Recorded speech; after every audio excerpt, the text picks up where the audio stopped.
Olá pessoal, saudações, me chamo Marcelo, sou pós-graduando em Engenharia de Minas pela Faculdade Unileia e hoje vamos falar um pouco sobre beneficiamento mineral, dando ênfase a fatores que influenciam no erro total de amostragem. Vamos à introdução.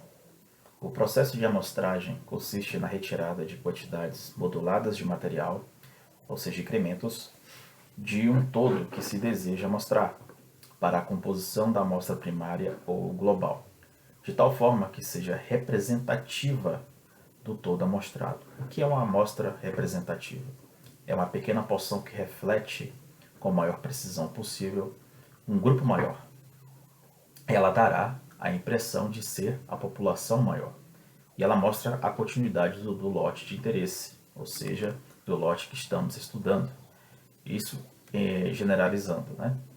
Em seguida, a amostra primária é submetida a uma série de etapas de preparação que envolvem operações de cominuição, homogeneização e quarteamento até a obtenção da amostra final, com massa e granulometria adequados para a realização de ensaios, seja químicos, físicos, mineralógicos, etc. Cabe ressaltar que a representatividade referida é válida para a característica de interesse, ou seja, densidade, o teor, umidade, distribuição granulométrica, constituintes minerais, etc. E ainda, todos os cuidados devem ser tomados para que essa representatividade não se perca quando da preparação da amostra. Pierre G. e sua teoria. Pierre Maurice G., de 1924 a 2015, um francês nascido em Paris, químico e estatístico, graduado em Engenharia Química pela ESPSCI, Paris Tech, em 1946. Depois de graduado, G trabalhou como engenheiro químico para a Compagnie Minière du Congo Française, do Congo, antes de retornar a Paris como engenheiro de pesquisa para a Organização Comercial de Mineração e Processamento Mineral da Metaux. Foi nessa época que G começou a abordar questões fundamentais na amostragem, especialmente aquelas relacionadas à caracterização de produtos químicos a granel industriais, agregados e processos químicos. G tornou-se chefe dos laboratórios de processamento mineral e, em 1962, gerente técnico, período durante o qual continuou a desenvolver a sua teoria de amostragem. Desde 1963, trabalhou como consultor de amostragem industrial. G alcançou doutorado em física e matemática em 1960 e depois em 1975 pela Universidade de Nancy.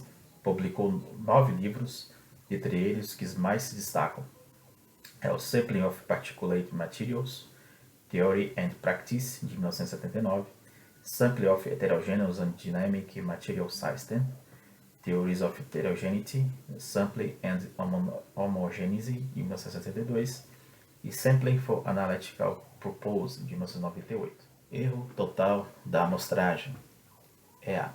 Segundo Pierre G., o EA, da sigla erro total da amostragem, é o somatório do erro de amostragem propriamente dita e do erro de preparação da amostra primária, EP, para a obtenção da amostra final. Seguinte a fórmula, erro total de amostragem é igual a erro de amostragem propriamente dita mais o erro de preparação. O erro de amostragem, EAP, propriamente dita, é o somatório de 7 erros independentes resultantes do processo de seleção da amostra primária e provenientes principalmente da variabilidade do material que está sendo amostrado. Variabilidade da amostra refere-se à diferença exibida pelos pontos de dados dentro de um conjunto, relacionados entre si ou relacionados à média. Pode ser expresso por meio de intervalo, variância, desvio padrão de um conjunto de dados. Já o erro de preparação, P, é o somatório de 5 erros independentes provenientes das operações de redução de granulometria, ou seja, cominuição, homogeneização e quarteamento, a que a amostra primária é erro de amostragem, EAP. O EAP é a soma de 7 parâmetros, onde o parâmetro 1, erro de ponderação, resultante da não conformidade da densidade ou da vazão do material. Erro 2. Erro de integração. Termo regional, resultante da heterogeneidade de distribuição das partículas a longo prazo no material. Erro 3. Erro de periodicidade, resultante de eventuais variações periódicas das características de interesse no material. Erro 4. Erro fundamental, resultante da heterogeneidade de constituição do material. Depende fundamentalmente da massa da amostra e, em menor instância, do material amostrado. É o erro que se comete quando a amostragem é realizada em condições ideais. Erro 5. Erro de segregação, resultante da heterogeneidade de distribuição localizada do material. Erro 6. Erro de delimitação, resultante da eventual configuração incorreta da delimitação da dimensão dos incrementos. E o erro 7. Erro de tração, resultante da operação de tomada de incrementos. Erro de preparação, EP. O erro de preparação é a soma de 5 parâmetros, onde o 1. Perda de partículas pertencentes à amostra. 2. Contaminação da amostra por material estranho.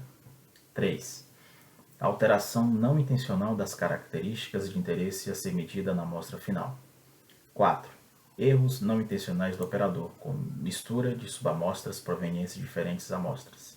E 5. Alteração intencional das características de interesse a ser medida na amostra final.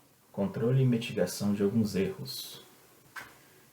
Vamos uma tabela, temos erro de amostragem, a observação, a mitigação, se é eliminação ou quantitativo, e o controle. Por exemplo, temos o EP1, que é a perda de partículas pertencente à amostra, a mitigação é a eliminação, e o controle é observar material retido nos amostradores, realizar a limpeza antes de seguir com a amostragem.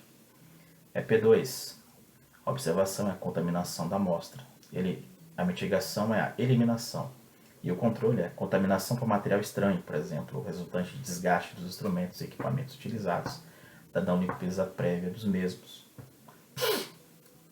Erro EP3, a observação, a alteração de uma característica a ser analisada. A mitigação é quantitativa, quando o interesse é a umidade, não deixar a amostra exposta a uma fonte de calor ou de umidade, tem que controlar isso. EP4, erros não intencionais do operador. A mitigação é quantitativa e o controle é cuidado com misturas de subamostras ou etiquetagem das mesmas. EP5, alteração intencional das características da amostra. A mitigação é quantitativa e cuidados para não alterar o teor. Por fim, a bibliografia. E desde já agradeço pela oportunidade e até mais.